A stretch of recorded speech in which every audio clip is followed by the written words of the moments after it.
Hey, this is AverageJohn here coming at you with another video of what I have read this week. Now, I've read 10, count 'em, 10 comic books over this past week, and it's been pretty thrilling. It's been pretty awesome. Got a lot of stuff. DC, to Marvel, to Image, to American Mythology. It's all good. It's all good. Now, I try to read 10 random comics per week, and I try to differentiate from just Marvel and DC because those are the big ones, so I try. I do include DC and Marvel, but I try to venture off more, I like reading more, and if you guys want, you can suggest me more stuff to read. I always like reading. Now this here, yes, is my phone and my script on here, so without further ado, I'll get into my comics. So, first, we have Peacemaker, Disturbing the Peace, #1. This is by DC's Black Label. This is made in 2022, so this is a brand new one. And next, we have The Army of Darkness, 1979, #5. It's made by Dynamite. This is also made in 2022. Ooh. Next, we have Time Will Tell. This is a one-shot of the M&Ms. This is made by Marvel. This was made in 2022.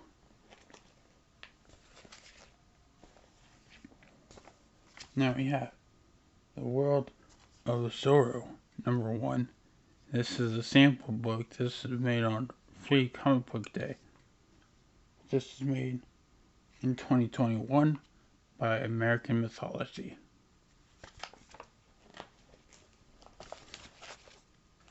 Now next up, we have S.H.I.E.L.D. #1. It's made by Marvel. It's made in 2015.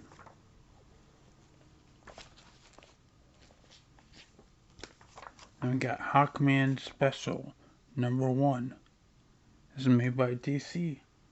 This is made in 2000. Hold on. This was made 2008, sorry.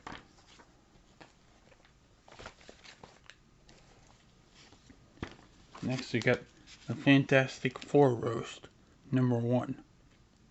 This is the oldest comic of the bunch. This was made by Marvel in 1982.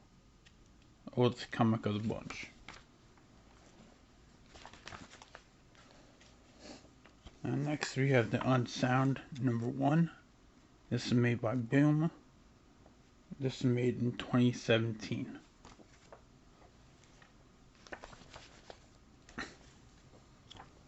Next we have Copperhead. Copperhead, #1. This is made by Image. This was made in 2014. Excuse me. Last but not least, we have Power of the Atom, #1. This was made by DC in 1981. So, actually this would be the oldest comic of the bunch. If I'm right, which usually I am.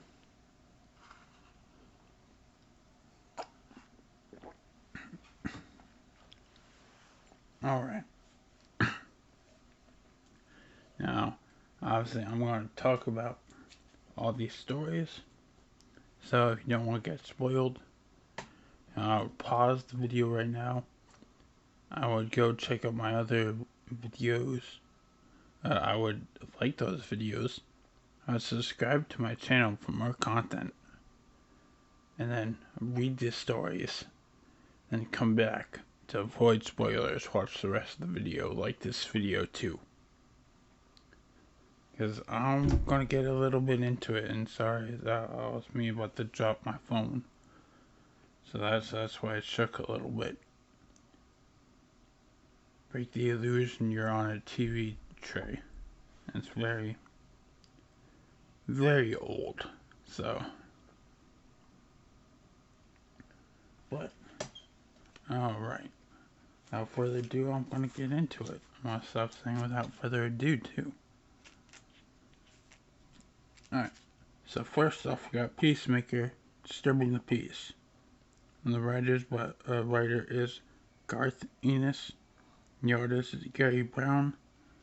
And this is a cover B. So, cover B is by Gary Brown and Lee Loughridge. I think that's how you pronounce it. Loughridge. But yeah. So, this is basically we just get to find out more about Peacemaker. Which is awesome because I am loving this show on HBO Max. I'm loving it. And I don't know a lot about Peacemaker, honestly. I didn't really grow up with comics. Like, I got into him like over the past 5 years, I believe. I don't believe I got into them the past 5 years. So I didn't grow up with a lot of these heroes. So finding out a lot more about them is great. I love it. Now this comic focuses a lot about his past because he's filling out an application for like some spec ops group or I think early leave. And he is talking it over with his psychologist. Vastly different in the show, but the show and the comic are two different universes. They're based off of each other, but they're not reliant on each other, you know. And both are about men overcoming troubling past, but taking different paths, but ending up at the same destination. So, we start with Peacemaker, or Christopher Smith, who's meeting with Dr. Sedgwick, his licensed psychiatrist, outside of a cemetery, which kind of looks like a Arlington cemetery. He's filling out an application for him. He needs more information about his past, and he is willing to oblige. He grew up kind of normal. He starts out with saying he kind of grew up normal until he was around 8 years old. Then one day, he was late from school, and that saved his life. Because his parents did a family suicide, and what it is they took themselves out and all the kids out. Everyone was gone. His dad hung. His mom, oven. Twins, washing machine. Baby, microwave. He immediately went into foster care. He was adopted and waited in the car while his foster dad, Mr. Sellers, went into the bank. That's when the bank robbery happened. He was shot and killed, his car was stolen, and Christopher Smith was just in the back seat just chilling. And that's when he met Scooter and Slinky. Two bad hillbillies. Trying to be like Selma and Louise. Kind of like that couple, except they're just not good at it. And yeah, Bonnie and Clyde are Mickey and Mallory. Mickey and Mallory from Natural Born Killers. It's a good movie, by the way. You should watch Woody Harrelson. But anyway, they find him and decide to keep him, raise him better than their parents did, not make the same mistakes. So they let him do whatever he wanted. And instead of having no freedom, they let him have ultimate freedom. He ended up not vibing with them, called the police, and hid near the back of the motel, hoping that they'd be arrested quietly. But they knew they wouldn't go quietly. They were shot down. Chris ran, then get put into foster care. And then he's like, "Oh, I'll skip over the next 7 years if you don't mind." It says more foster care stuff, fighting off a giant MILF, stabbings, and that sort of thing. I kind of want to hear about the MILF, honestly. But after all that, he joined the army and quickly climbed the ranks. He went from infantry to the Rangers, the Green Berets, the extension with SAS, to Delta Squad. He became the lone survivor of Operation Lasting Silence. An operation that existed because somebody sold the enemy advanced radar equipment. Someone had to take it back, so Chris got in and radioed his team, except no one answered back. Weird. So he took care of it all himself. Assassinate all and take back the equipment. Cake. There was also a friendly fire incident that involved them.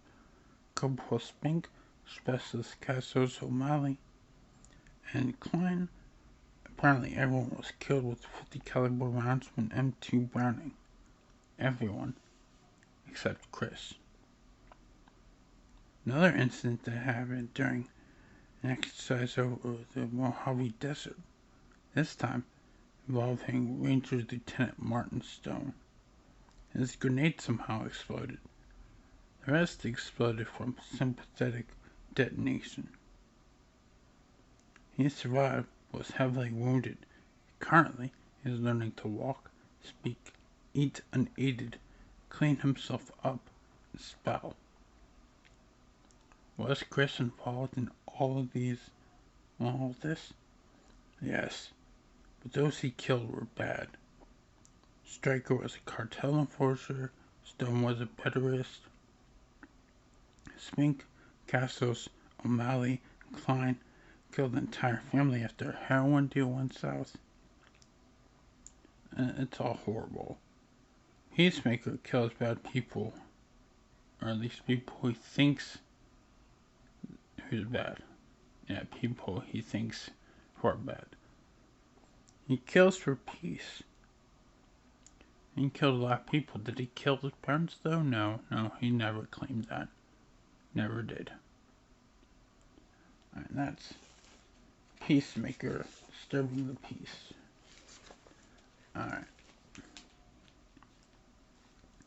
Next, we have The Army of Darkness, 1979, number 5, by Dynamite in 2022.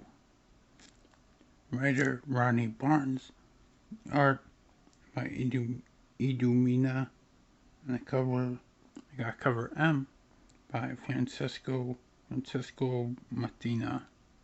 Francesco. I'm sorry if I mispronounced any of these names, by the way. So, this is the end. The epic conclusion. First, he showed the flashback of Ash in the actual 1968. Not time travel, so he's actually young. He snuck into a baseball game at Yankee Stadium and tried to catch a home run ball. He was so close. But a drunk dude in front of him was much taller and caught it instead. Devastating. He wanted to become a Red Sox fan after that. Then we cut to the 1979, now time-traveled Old Ash, with the Warlocks, the Afghans, the Necronomicon, and tons of killing to do. They finally battle, and Lilith reveals that she was actually a double spy. She was always with the Half-Deads. She was feeding Ash info about where the Warlocks were. There's a big battle with many quips, especially from like Dirty Harry. I mean, it's like, in all this excitement, I kind of lost track of that 5 or 6 shots to 7. Do you feel lucky? And then he also quotes the things, "It's Cloudburn time." But the Warlocks get defeated due to Ash splitting the Necronomicon in half. And then after that, everything is all good. So the last thing Ash wants to do in 1969 is go to a baseball game. So he goes. Yeah. He chooses that out of all the things he could have done. He could have had Lilith, but that's a total Ash thing to do, go to a baseball game. And he tries to catch the home run ball, and just before he's about to catch it, he is teleported back to his own time. But the ball teleports with him, indicating that he did catch it. So yay! Woohoo! And that is that. That is that story. Next is Time Will Tell. This is the one shot by Marvel. This is made 2022 with the artist Lorly Boniz. The art by Mario Del Pinino and Ariana Florian. Also written by Ralph Macchio. And that's so. Get it? Ha ha ha! I'm funny. This is really just a comic about M&M's. It's just that. It's simple, it's funny, it's charming. Well, there is a story. If I stop flopping around, there is a story. It's a simple one. Far from a bad one. Far from a bad one. And it's a story kind of like those movie commercials. And then you see where where M&M is detonating a bomb.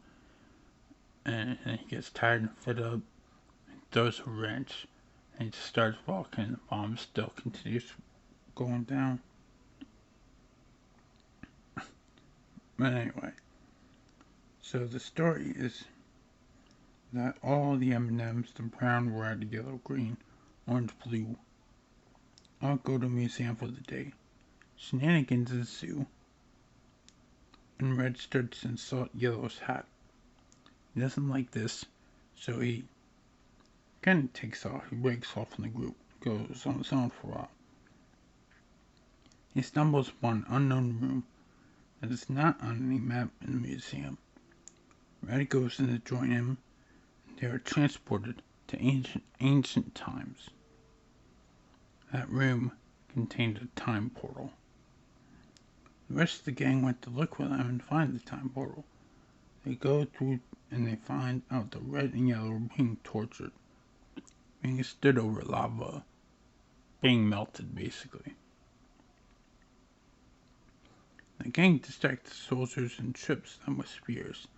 They run towards the time portal, go through, and like, oh, if only just time for a selfie. They arrive back, and instead, there were aliens painted on the time portal, but instead of the aliens, it's now the M&Ms. Oh, that's a fun little M&M story. Alright, and next, we have the World of Zoro. This is made in 2021 by American Mythology, and this is Free Comic Day, so it's not a full story, it's just small samples of 3 stories set in the Zoro universe. Zorro the Swords of Hell, Zorro Legendary Adventure, Zorro Flights. Zorro the Swords of Hell. A band of thugs interrupts the party. Looking for Zorro wouldn't take anyone and kill anyone. And plan comes to fruition when Zorro shows up. But have they bit off more than they can chew? In Zorro Legendary Adventure, guards' uniforms are stolen and the captain's taken. But the captain's behind everything. How will Zorro solve this? In Zorro Flights, it's a bunch of cool concept art. Those really short stories and stuff. It lead to bigger stories, I think. But that's the short stories.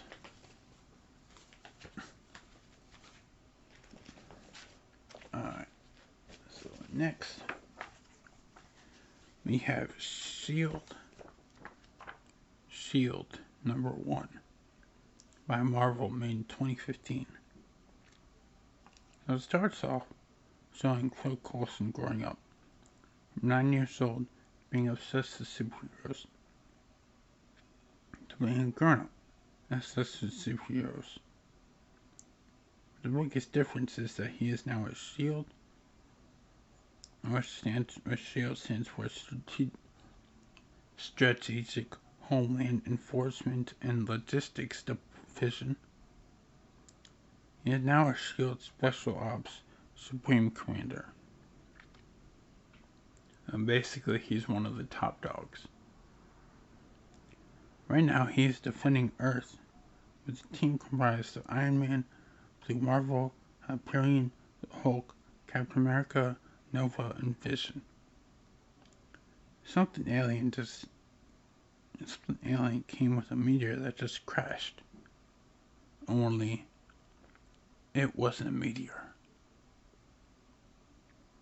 Heimdall, the defender of the Bifrost, or the Rainbow Bridge, was struck down, and the Bifrost was broken. And I'll just refer to it as the Rainbow Bridge from now on, because I like that name so much better. But terrorist leader named Abu Musan has captured Heimdall and has taken a sword. A sword made of Uru metal. Very, very powerful metal. And the sword is also made of cosmic energy. So now the mission is to free Heimdall. And no, not get killed by the sword. Abu looks hard to beat, but the Black Knight, Dana Whitman, and Valkyrie, or Val, help beat him up, put him back in space. Afterwards, they all go on with their lives, and discover that there are black rocks that destroy the Rainbow Bridge and not the sword, but it's unknown what the rocks are. And Maria Hill asks Phil Coulson what are those, and Phil Coulson's like, I have absolutely no idea. So that ends that story. Next up, my nose itchy. Next up, we have the Fantastic Four Roast, made by Marvel in 1982. This story is titled When Titans Chuckle. The story by Fred Himbuck, and the art done by everyone else. But this story is not really that serious. It's kind of a gag story. One for laughs, like a haha. Basically, the story in a nutshell is Fantastic Four get a comedy roast, kind of like those Comedy Central roasts, except this one's actually funny. Like a comedy roast where heroes and villains alike actually come and celebrate the Fantastic Four, and the heroes and villains have decided to not fight for that day and a new mysterious villain kind of arises, tries to kill them at each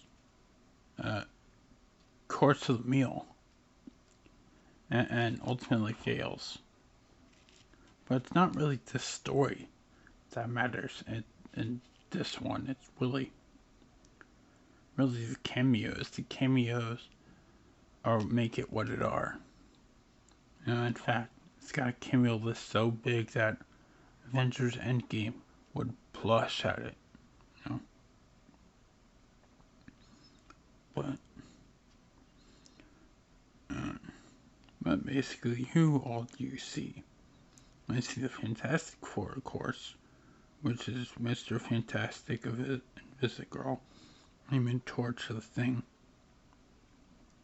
See J. Jonah Jameson, the Dynamic Defenders, the Inhumans, Legion of Monsters, Fred Hembeck himself as the host, Spider-Man, Sandman, the Mad Thinker, Pharaoh, Rambo Tut, and Ellis, the Molecule Man, Psycho Man, the Red Ghost and the Super Apes, Dabdo the Hate Monger, the Mole Man, the Miracle Man, some Skrulls, Galactus, Puppet Master, Invisible Man, Frightful Four, which has Sandman, Wingless Wizard, Paste Pot Pete and Chopster Medusa, Black Bolt, Union Sack, the Wizard, Captain America, Iron Man, Prince Namor the Submariner, She-Hulk, Jarvis, Power Man, Iron Fist, Black Widow, Hawkeye, Iceman, Beast, Thor, Black Panther, Uatu the Watcher, Silver Surfer, Daredevil, Cyclops, Wolverine, Storm, Doctor Strange, Ghost Rider, Torpedo, Paladin, Nova, Shang-Chi, Captain Marvel, Doctor Doom, Willie Lumpkin, who is the mystery villain and the Fantastic Four's mailman, Agatha Harkness, Quicksilver, Moon Knight, Plastic Man, She-Hulk, Spider-Woman, Ant-Man, Howard the Duck, Man-Thing, Tundra, Tigray, the Dazzler, Starhawk, Guardians of the Galaxy, Brother Voodoo, Invisible Man, and Captain Universe. Whew. That was tough work. Tough work. Now I'll give my other script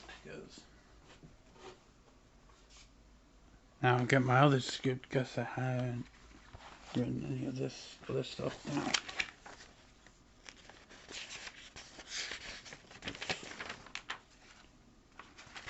Which I should have, but I didn't. So there you go.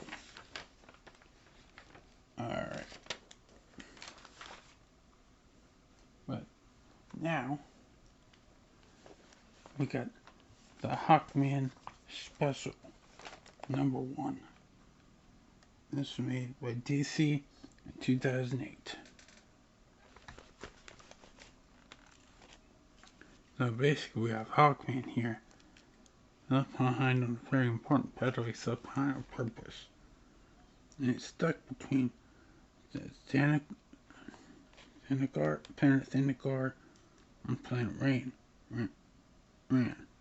On planet Ran, there's temporal abnormalities, and Thanagar, there's a strange religious awakening.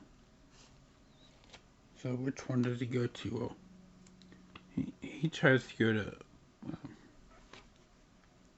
to planet Thanagar. He's worrying actually about the religion.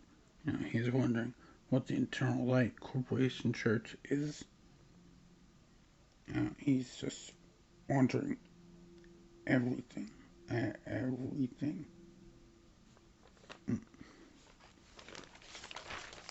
But yeah.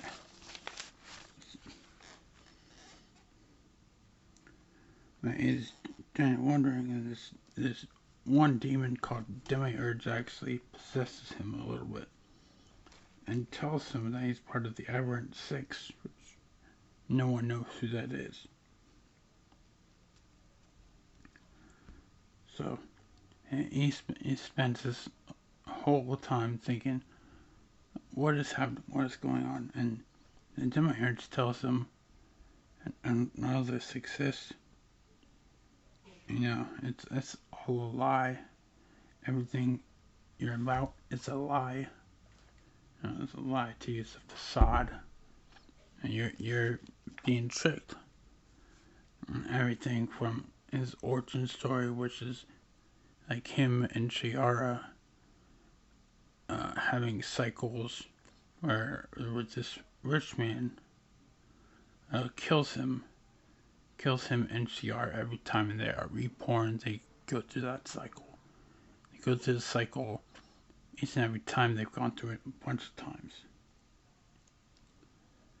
And Hawkman just like awakens from this hallucination. He's just like, he's questioning everything. He's questioning who he is and everything.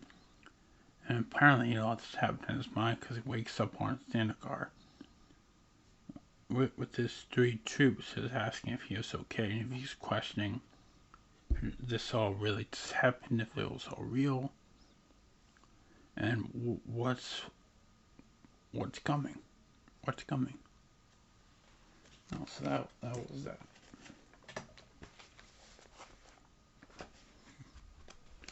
Then next, we have the Unsound #1. It's made by Boom, not Doom, by Boom, 2017. Written by Colin Bunn, and the art was by Jack T. Cole. And this is about a girl named Ashley who gets a new job at this healthcare center. It's a healthcare center called St. Keskia, which was founded in 1860. It's an old healthcare center place. And it's run by this girl named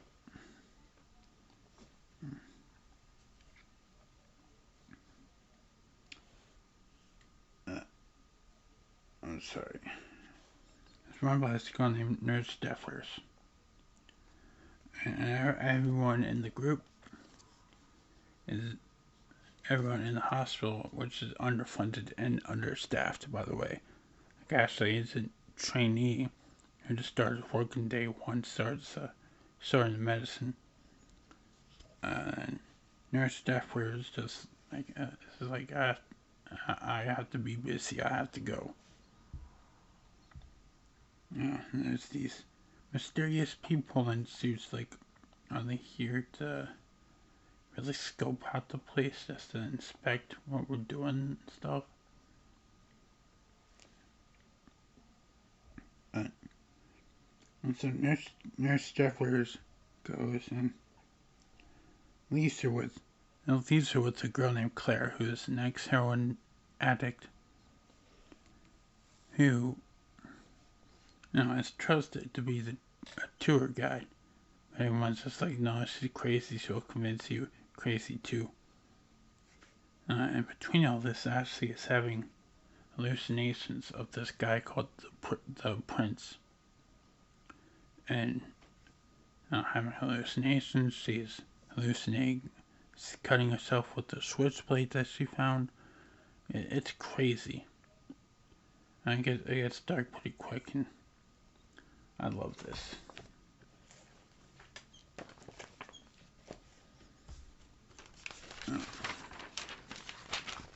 Next we have Copperhead #1. This is made in 2014 by Image. The writer Jim Firebear, and the art by Scott Galawaki. So it's basically about this family that moves to this planet called Jasper. And they're going to this main town called Copperhead. His family named this kid named Zeke, and this lady called Clara Bronson. And we're introduced to them on this train, this magnetic train. It's going to Copperhead, mining town. And this guy, he tries to hit on Clara.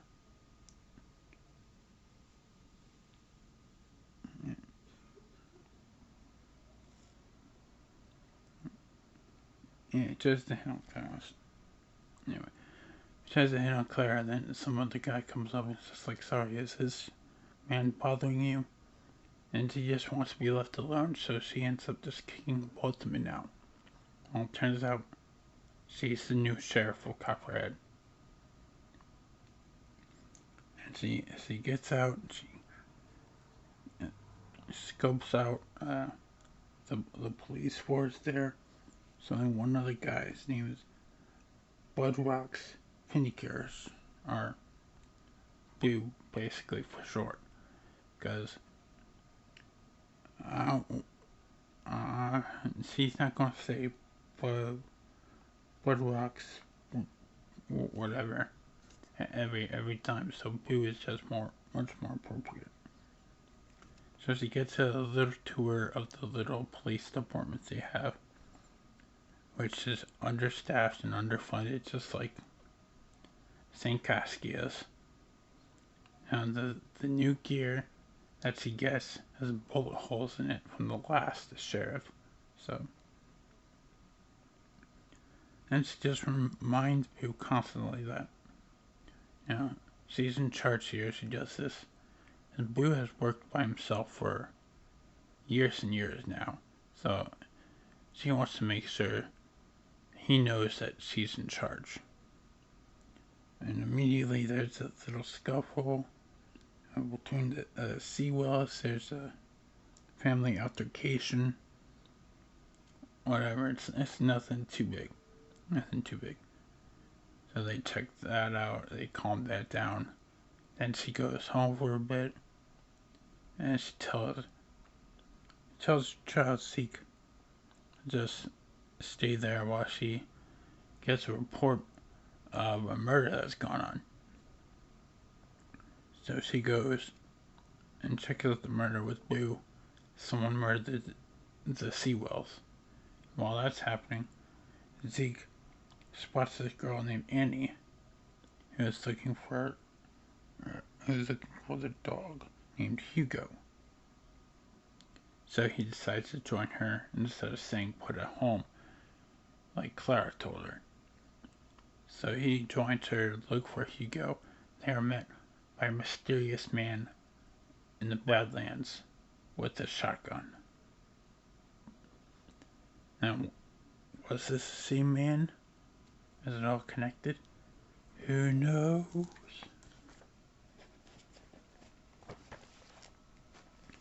Last but not least, we have Power of the Atom.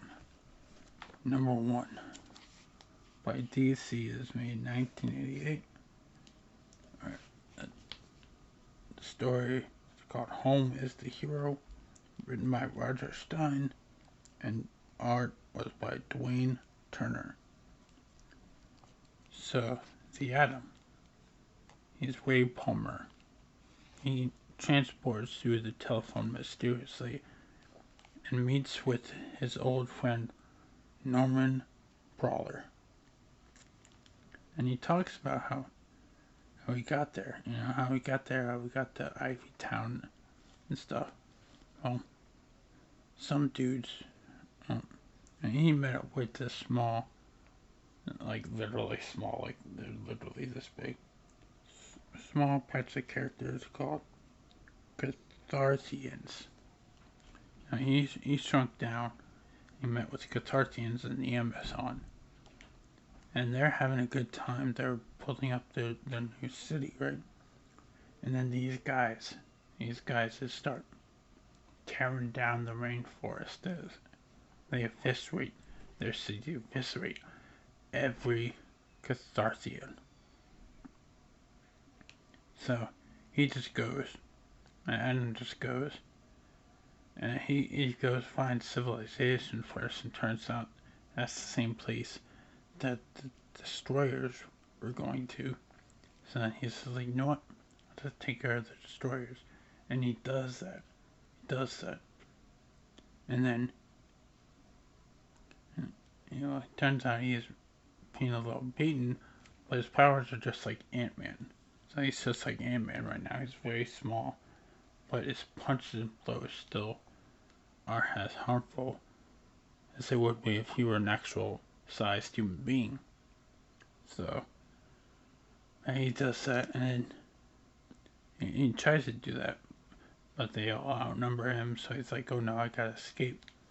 So then he goes to the phone, and he's just like, okay, I'll try to go with subatomic. He goes subatomic, and it turns out that also the city was built with the star drive. When the star drive was destroyed with everything else, star drive turned into a white dwarf star, I think. So he had white dwarf star energy. So that white dwarf star energy kind of messed with them when it went subatomic and transferred to the phone.